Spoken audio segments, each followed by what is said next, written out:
کہتا ہوں اٹھاؤ بدر. حضور نے مشورہ کیا کہ بولو اندر رہ کر لڑنا ہے یا باہر. ابو بکر کھڑے ہو گئے. یا رسول اللہ جان مانگو تو جان حاضر، مال مانگو. فرمایا آپ بیٹھ جائیں. عمر کھڑے ہو گئے. حضور نے فرمایا آپ بھی بیٹھ جائیں. اندر لڑنا ہے یا باہر چل کے لڑنا ہے؟ آپ کا روح سخن انصار کی طرف تھا کہ یہ کیا کہتے ہیں. حضرت مقداد اٹھ کر کھڑے ہو گئے. بخاری شریف کے الفاظ وَلَكِنَّا نُقَاتِلُ عَنْ يَمِينِكَ وَعَنْ شِمَالِكَ وَبَيْنَ يَدَيْكَ وَخَلْفَكَ.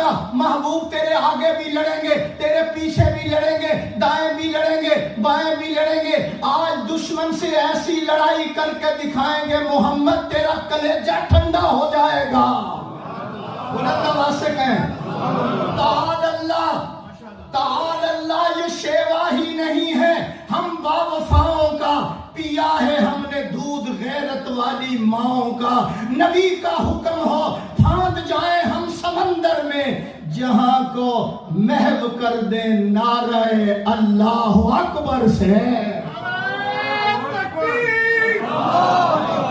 خیر و ظفیر صاحب فیڈر والے نہیں، جنہوں نے ماں کا پیا ہے وہ بولنے ضرور.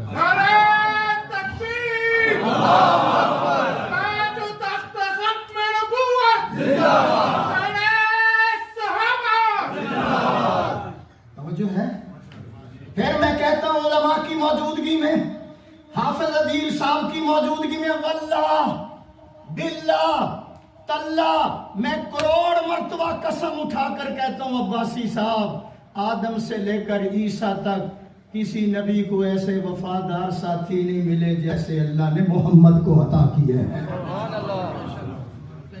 وہ تو جنت کو خاطر میں نہیں لاتے. شیخ الحدیث صاحب وہ جنت کو خاطر میں. حضرت صوبان دور چلے گئے مدینے سے. دل میں خیال ہے جب پریشانی ہوتی ہے حضور کا دیدار کرتا ہوں پریشانی دور ہو جاتی ہے. جنت میں اگر حضور سے ملاقات نہ ہوئی تو ہم نے ایسی جنت کو کیا کرنا. آواز نہیں نہ آئے کوئی دوسری کرنا، یہ میرا حق ہے. سبحان اللہ بلند آواز سے ایسی جنت کو کیا کرنا ہے. نبوت کے دربار میں حضور نے فرمایا پریشان کیوں بیٹھا ہے، ٹینشن میں ہے؟ جی یا رسول اللہ اس خیال نے پریشان کر دیا. ابھی وہ پریشانی بیان کر رہا تھا کہ آ گیا جبریل، آ کر کہنے لگا وَمَن يُطِعِ اللَّهَ وَالرَّسُولَ فَأُولَٰئِكَ مَعَ